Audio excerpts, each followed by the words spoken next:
Hello friends, regular शिक्षा में आपका स्वागत है।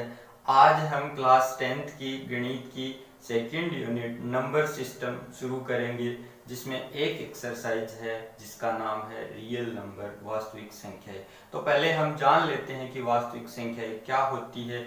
आपको यहाँ एक स्लाइड नजर आ रही होगी जिसमें पहली लाइन में लिखा है वे संख्याएं जिनको हम संख्या रेखा पर रिप्रेजेंट कर सकते हैं वो संख्याएं वास्तविक संख्याएं कहलाती है। उसके बाद नीचे आपको एक संख्या रेखा नजर आ रही है जिसके बीच में जीरो है। जीरो से जब हम राइट हैंड साइड की ओर चलते हैं तो +1 +2 +3 आता है, और उसके लेफ्ट हैंड साइड की ओर चलते हैं तो -1 -2 -3 आता है। तो इनसे हमने क्या निष्कर्ष निकाला कि -अनंत से +अनंत तक जितनी भी संख्याएं होती है वो क्या होती है, वास्तविक संख्याएं होती है।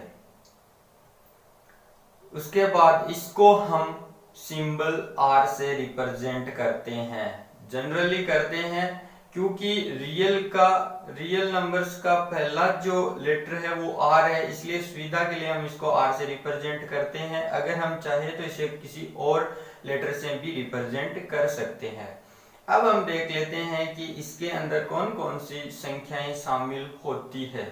तो पहली है प्राकृत संख्याएं, नेचुरल नंबर्स। नेचुरल नंबर्स की डेफिनेशन क्या होती है कि वे संख्याएं जो 1 से शुरू होकर अनंत तक जाती है वे सारी संख्याएं क्या कहलाती है, नेचुरल नंबर्स, प्राकृत संख्याएं कहलाती है। उसके बाद है पूर्ण संख्याएं, वोल नंबर्स। तो वोल नंबर्स की क्या डेफिनेशन हो जाएगी कि जो संख्याएं 0 से शुरू होती है और अनंत तक जाती है वो सारी संख्याएं क्या हो जाएगी, होल नंबर्स हो जाएगी। उसके बाद में है परिमेय संख्याएं, रेशनल नंबर्स। तो रेशनल नंबर्स की डेफिनेशन क्या होगी कि ऐसी संख्याएं जिनको हम अंश बटा हर या p बटा q के रूप में लिख सकते हैं वो संख्याएं क्या होती है, रेशनल नंबर्स, परिमेय संख्याएं कहलाती है। उसके बाद में है अपरिमेय संख्याएं, इरेशनल नंबर्स। इरेशनल नंबर्स वे संख्याएं होती है जिनको हम p बटा q या अंश बटा हर के रूप में नहीं लिख सकते हैं, वे संख्याएं इरेशनल नंबर्स कहलाती है। उसके बाद आता है इंटीजर नंबर्स यानी पूर्णांक संख्याएं। पूर्णांक संख्याएं दो प्रकार की होती है, एक तो होता है पॉजिटिव इंटीजर यानी धनात्मक पूर्णांक, और एक होता है नेगेटिव इंटीजर यानी ऋणात्मक पूर्णांक। तो -अनंत से +अनंत तक की सारी संख्याएं इंटीजर नंबर्स कहलाती है। बस उसमें पॉइंट की संख्याएं, बट्टा की संख्याएं शामिल नहीं होती है। जैसे 2.5 माइनस का 2.5 शामिल नहीं होता है, -2 +2 +3 -3 ऐसी संख्याएं शामिल होती है। पूर्णांक का मतलब पूर्ण संख्या, दशमलव की संख्या इसमें शामिल नहीं होती है। तो ये चीजें तो हम पिछली कक्षाओं में पढ़ चुके हैं, यहाँ बस हमने आपको रिवीजन के लिए बता दिया। अब हम देखते हैं कि 10th क्लास में क्या क्या है। तो 10th क्लास की जो एक्सरसाइज है उसमें आएगा, एक तो पहला तो है यूक्लिड विभाजन, प्रमेय क्या होती है। दूसरा यूक्लिड विभाजन एल्गोरिथम क्या होता है और इसका उपयोग करके HCF कैसे निकालते हैं। उसके बाद है संख्याओं का HCF और LCM, अभाज्य गुणनखंड विधि द्वारा कैसे निकालते हैं। उसके बाद आएगा परिमेय संख्याएं, शांत है या अशांत है वो, और उसके बाद में आएगा जो अंडरूट में संख्याएं होती है उनको अपरिमेय सिद्ध करना। तो इतनी सारी चीजें हैं वो आपके 10th क्लास की जो एक्सरसाइज है रियल नंबर्स की उसमें होगी। तो अब हम शुरू करते हैं यूक्लिड विभाजन प्रमेय से कि यूक्लिड विभाजन प्रमेय क्या होती है। यूक्लिड विभाजन प्रमेय, देखो यूक्लिड विभाजन प्रमेय और एल्गोरिथम में फर्क है। आज हम प्रमेय पढ़ेंगे, अगली कक्षा में हम एल्गोरिथम पढ़ेंगे। थ्योरम की जगह लेमा भी लिखा होता है। लेमा क्या है, एक स्टेटमेंट होता है जिसकी मदद से हम एक नई स्टेटमेंट का निर्माण करते हैं, लेमा इसे ही कहते हैं। तो देखो इसको यूक्लिड विभाजन को समझने के लिए हमें ऐसे लेना होगा जैसे माना दो धनात्मक पूर्णांक a एवं b है तो दो अद्वितीय, इसको इंग्लिश में यूनिक बोल सकते हो, यूनिक डिजिट Q एवं R इस प्रकार होंगे। तो इस किस प्रकार होंगे, देखो A बराबर B Q प्लस R। ये कैसे आया, देखो हमने A में B का भाग लगाया तो A हमारा क्या हुआ, भाज्य, और इंग्लिश में इसको क्या बोलते हैं, डिविडेंड। और B हमारा क्या हुआ, भाजक, और इंग्लिश में इसको क्या बोलते हैं, डिवाइजर। तो जब हम A में B का भाग देंगे तो जितनी बार भाग जाएगा वो क्या होगा, हमारा भागफल। और भागफल को इंग्लिश में क्या कहते हैं, कोशिएंट। और भागफल जब भाग पूरा नहीं जाएगा और यहाँ जो संख्या आएगी उसको A में से घटाएंगे तो यहाँ जो बचेगा वो क्या होगा, शेषफल। और शेषफल को इंग्लिश में क्या कहेंगे हम, रिमाइंडर। तो Q और R इस प्रकार से आएंगे। देखो समझ में आ गया Q और R कहां से है कि हमें दो पूर्णांक मानने A व B, तो दो अद्वितीय यानी यूनिक डिजिट Q एवं R इस प्रकार होंगे, A बराबर B Q प्लस R। अब देखो यहाँ से एक फॉर्मूला निकल के आता है, A हमारा क्या है, भाज्य है, बराबर B क्या है, भाजक है, Q क्या है, भागफल है, प्लस R क्या है, शेषफल है। तो ये बन गया फॉर्मूला। और देखो इसमें एक चीज और लिखी हुई है आपकी किताब में कि R है वो हमेशा 0 के या तो बराबर होगा या 0 से बड़ा होगा, और B से हमेशा ये छोटा हो। तो कैसे होगा, देखो एग्जांपल से समझते हैं तब समझ में आ जाएगा हमारे। कि मान लो कोई संख्या है 20, धनात्मक पूर्णांक है, इसके अंदर हमने भाग दिया 7 का, तो भाग तो देना आता ही है सबको। तो 7 2 बार गया, 3 बार तो ज्यादा हो जाएगा, तो 2 बार गया, कितनी क्या है यहाँ पे 14, 20 में से 14 घटे क्या बचा 6। तो यहाँ देखो 6 क्या है, 7 से छोटा है, यानी भाजक है 7 से 6 छोटा है। तो R का मान क्या हो गया, B से छोटा हो गया, B क्या है, भाजक है, भाजक यहाँ क्या है 7 है, 7 से ये छोटा है। दूसरा एग्जांपल, जब हमने 20 में 4 का भाग लगाया तो 5 बार गया और 20 आ गया, हमारे पास शेषफल क्या बचा, 0 बचा। तो R का मान क्या आया, 0। तो R का मान 0 हो सकता है, तो हो गया। और देखो Q का मान भी 0 हो सकता है, कब हो सकता है, जैसे मान लो 10 में 11 का भाग देना हो तो कैसे करेंगे, देखो अब 10 तो छोटी है 11 से, तो इसमें भाग नहीं जाएगा, तो भाग कितनी बार जाएगा, 0 बार जाएगा। और यहाँ भी क्या आएगा, जब भाग ही 0 बार गया तो 0 आएगा, और 10 में से 0 गया क्या बचा 10। तो इसको हम इस प्रकार से लिख सकते हैं 10 बराबर 11 गुणा 0 प्लस 10। तो यहाँ देखो Q है, ये क्या है, Q है, आ गया ना 0। तो Q एवं R 0 हो सकते हैं, लेकिन कभी भी A एवं B 0 नहीं होंगे, ये नॉन जीरो इंटीजर होंगे, यानी अशून्य पूर्णांक होंगे। तो ये है यूक्लिड विभाजन प्रमेय। बस इतनी सीख है, एक तो आपको ये चीज ध्यान रखनी है, और इससे ये फॉर्मूला निकल के आता है कि भाज्य बराबर भाजक इंटू भागफल प्लस शेषफल। और R का मान या तो 0 होगा या 0 से बड़ा होगा। देखो 0 से छोटा कभी नहीं होगा, 0 हो सकता है, 0 से बड़ा होगा। और कहां तक होगा, भाजक जो हमारा होगा वहां तक होगा, उससे जस्ट छोटा होगा। यदि मान लो B है 3 है तो R हमारा क्या होगा, 0 होगा, 1 होगा, 2 होगा। यदि मान लो B 4 है तो R हमारा क्या होगा, 0 होगा, 1 होगा, 2 होगा, 3 होगा। यदि B 5 हो जाए तो R क्या होगा, 0 होगा, 1 होगा, 2 होगा, 3 होगा, 4 होगा। क्यों, देखो b बराबर 3 है तो ये क्यों 3 नहीं होगा, क्योंकि जैसे ही 3 होगा 3 में 3 का भाग चला जाएगा तो वापस 0 हो जाएगा, तो वापस यहीं आ जाएंगे हम, तो ये चलती रहेगी सीक्वेंस।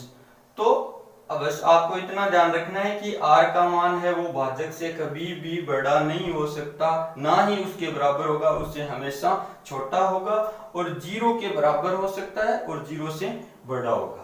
बस ये है यूक्लिड विभाजन प्रमेय। इतनी समझनी, किताब की भाषा में जाओगे ना तो आपकी कुछ समझ में नहीं आए, बस सीधा सिंपल भाषा में समझ लो, बहुत इजी है। एक बार देख लो, चाहो तो स्क्रीनशॉट ले सकते हो।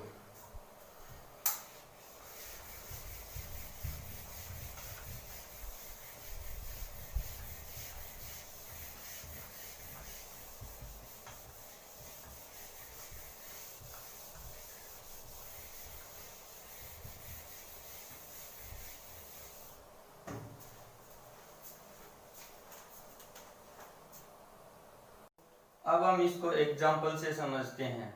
तो हमारा पहला एग्जाम्पल क्या है, आपको दिख रहा होगा कि दर्शाइए कि कोई भी धनात्मक पूर्णांक 3q 3q plus 1 3q plus 2 के रूप में होता है। तो आपको क्या करना है, सबसे पहले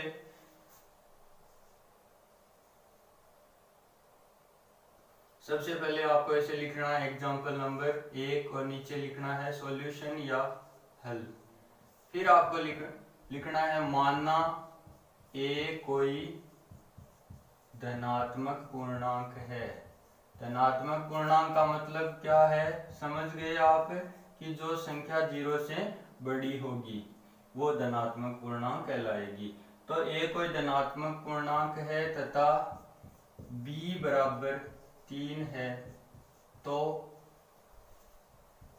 यूक्लिड विभाजन प्रमेयिका से क्या लिखेंगे हम, क्या लिखेंगे, a बराबर 3q प्लस r, क्योंकि आपके उदाहरण में दिया हुआ है जहां q कोई एक पूर्णांक है, तो q यहाँ क्या है, पूर्णांक है।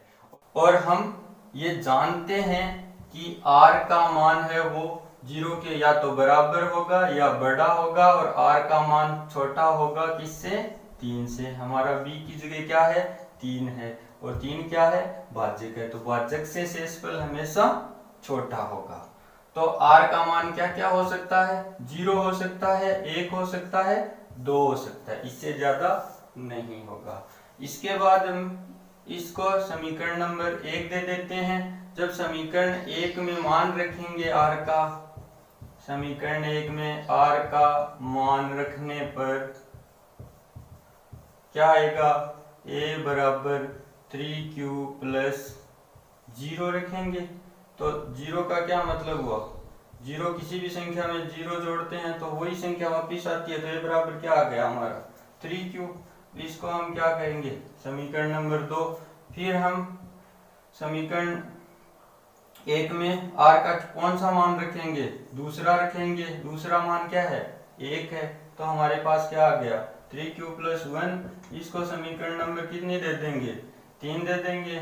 इसके बाद जब हम 2 रखेंगे तो क्या आ जाएगा, 3q प्लस 2। अब इससे ज्यादा नहीं हो सकता, ये समीकरण नंबर हो गई 4। अब इससे ज्यादा नहीं हो सकता, क्योंकि जैसे ही 3 होगा 3 में 3 का भाग चला जाएगा और वो वापस 0 हो जाएगा। तो इसे हमने, अब देखो समीकरण 2 3 व 4 से क्या कह सकते हैं हम, समीकरण 2 3 व 4 से हम क्या कह सकते हैं कि कोई भी धनात्मक पूर्णांक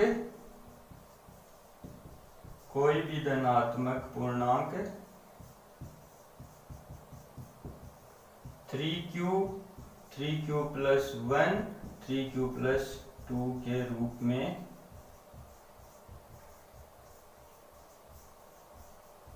हो सकता है। बस ये एग्जाम्पल, ये यूक्लिड विभाजन प्रमेय का प्रयोग है।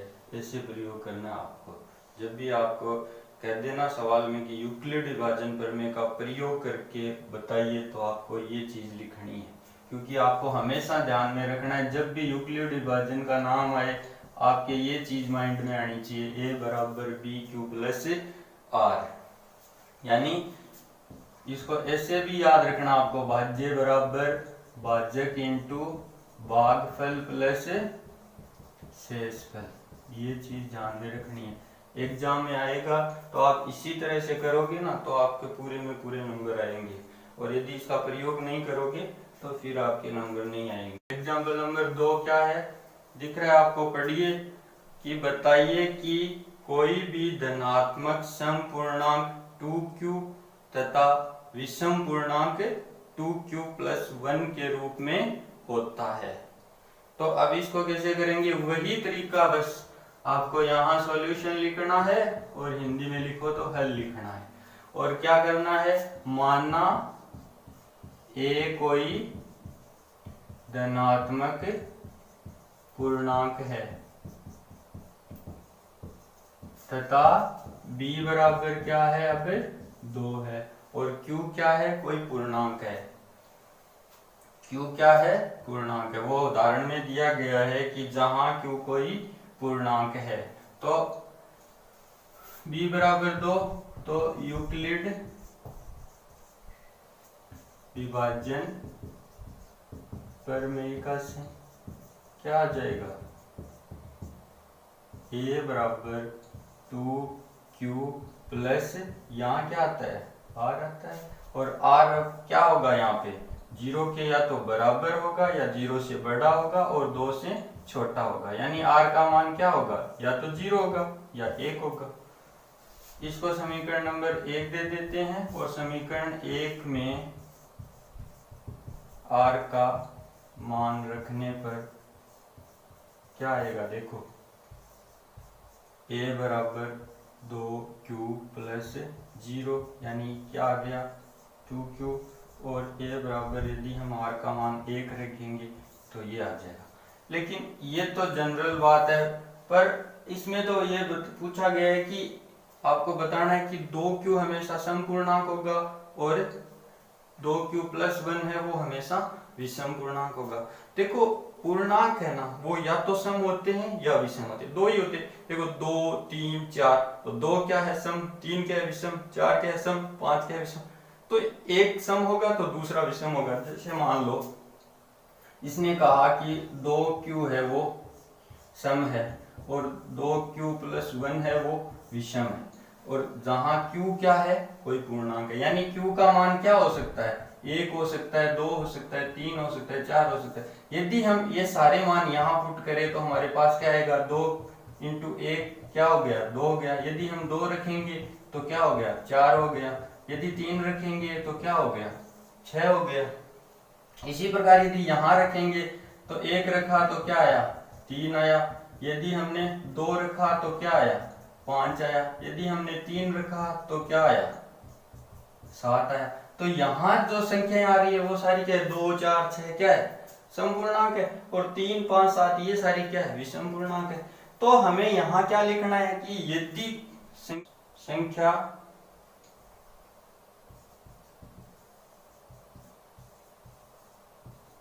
टू क्यू सम है तो 2q प्लस 1 विषम होगी। बस इतना साफ है, यही है बस। तो इसको यदि यहां से समझोगे तो नहीं समझ में आएगा, यहां से समझने पर आपके समझ में आ जाएगा कि दो ही चीज संभव है कि या तो पूर्णांक है वो सम होगा या विषम होगा। अब सम की परिभाषा क्या होती है, सम की परिभाषा मैं मान लो अब सम की परिभाषा क्या होती है कि जिसमें 2 का भाग पूरा पूरा चला जाए वो क्या होता है, सम पूर्णांक होता है, और जिसमें 2 का भाग नहीं जाता है वो विषम होता है। तो ये सब में 2 का भाग जा रहा है, इनमें नहीं जा रहा है, तो ये सम है, ये विषम है। तो यदि 2q सम होगा तो 2q प्लस 1 विषम होगा। बस इतना सा है। तो ये है आपका एग्जाम्पल नंबर 2। इसके बाद जो एग्जाम्पल नंबर 3 है वो हम आगे की क्लास में करेंगे। आज की क्लास को इतना ही रखते हैं।